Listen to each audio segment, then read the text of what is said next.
Hola y bienvenidos. Hoy vamos a hacer algo curioso. Vamos a pararnos a mirar algo que vemos, bueno, todos los días, pero en lo que casi nunca nos fijamos. Una simple hoja. Y digo simple, pero ya veremos que de simple no tiene nada. Esconde un mundo de ingeniería, de diseño. Es que es fascinante. Y claro, esto nos lleva a una pregunta casi de niño pequeño, ¿no? ¿Qué hace una hoja de verdad todo el día? Porque, a ver, no está solo ahí quieta siendo verde y ya está. La respuesta es mucho más interesante. Hay que pensar en ella como una fábrica en miniatura, con tareas súper específicas. Así que, ¿qué vamos a ver hoy? Pues este es el plan. Primero, lo básico, la hoja sin más. Luego nos metemos en su anatomía, como si fuera una clase de biología, pero divertida. Después exploraremos la locura de formas que hay. Y ojo, que también veremos hojas con superpoderes. Sí, sí. Y para terminar, veremos cómo todo encaja. Venga, pues al lío. Empezamos por lo primero, la humilde hoja. Y lo de humilde es un decir, porque no es solo un trocito verde que decora, es literalmente el motor que hace que toda la planta funcione. Toda hoja tiene, digamos, tres trabajos fundamentales. El primero, el más famoso, claro, la fotosíntesis. ¿Qué es esto? Pues básicamente coger la luz del sol y convertirla en comida, en energía pura. Para eso usan la clorofila, que es ese pigmento que, por cierto, es el que les da el color verde. Luego, el segundo trabajo, el intercambio de gases, o sea, respirar.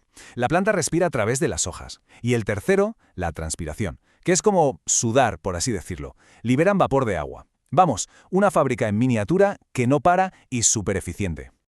Bien.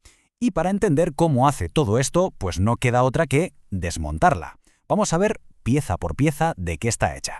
Así que bienvenidos a nuestra pequeña clase de anatomía de la hoja.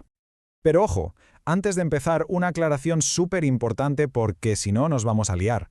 Vamos a hablar siempre de la hoja verdadera, es decir, la hoja principal de la planta. No hay que confundirla con esas primeras hojitas que salen cuando germina una semilla. ¿Sabéis? Los cotiledones. Esas son como las hojas de prueba y suelen tener una forma muy distinta. A ver, una hoja verdadera, en esencia, se compone de tres partes. Muy fácil. Primero, el limbo. El limbo es la parte grande. La lámina plana, vamos, lo que todo el mundo piensa cuando imagina una hoja. Su trabajo es pillar todo el sol posible. Segundo, el peciolo, que no es más que el rabito que une esa lámina, el limbo, con el tallo. Y tercero, la base foliar, que como su nombre indica, es justo el punto donde todo se une al tallo. Limbo, peciolo y base. Ya está, sencillo y eficaz. Y aquí va un truco, un pequeño secreto de botánico para no equivocarse nunca. A veces vemos lo que parece un tallo con muchas hojitas pequeñas, ¿verdad? Y pensamos, pues son muchas hojas. Pues puede que no. Puede que sea una sola hoja dividida en partes más pequeñas que se llaman foliolos. ¿Cómo saberlo? Muy fácil. Hay que mirar en la base, donde se une al tallo principal.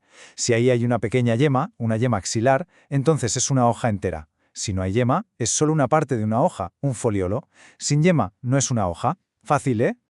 Vale, ya sabemos las partes. Pasemos ahora a la locura de las formas. Porque claro, hay miles de tamaños, de texturas. ¿Cómo se pone orden en todo este caos?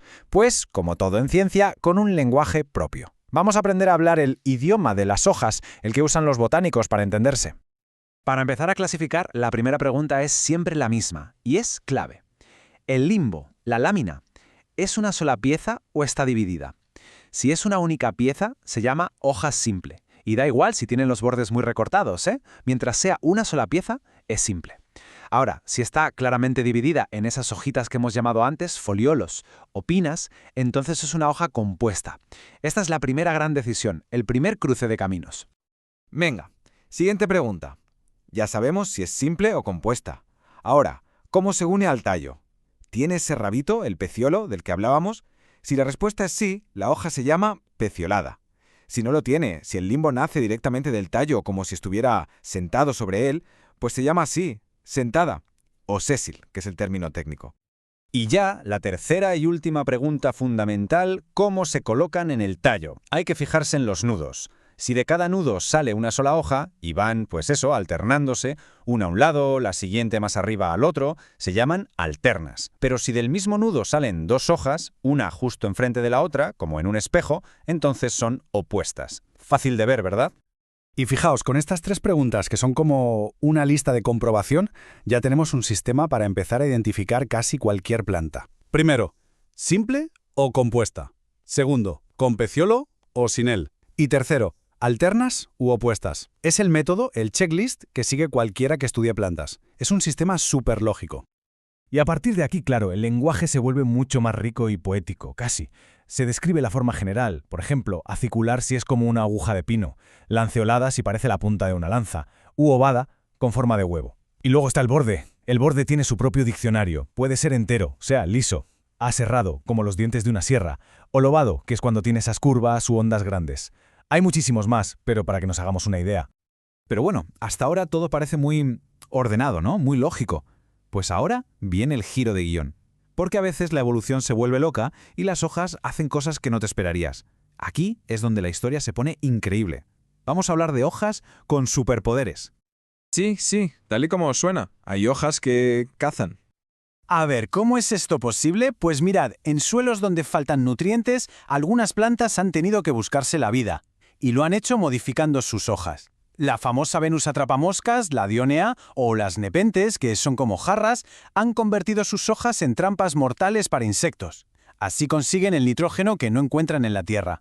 Otras tienen hojas con pelos pegajosos que son como papel matamoscas con sistema digestivo incorporado. Y luego están las trepadoras que, para llegar a la luz, convierten algunas hojas en zarcillos, esas espirales finitas con las que se agarran a todo. De repente, la hoja ya no es solo una placa solar, es una trampa, un arma, una herramienta, pura supervivencia.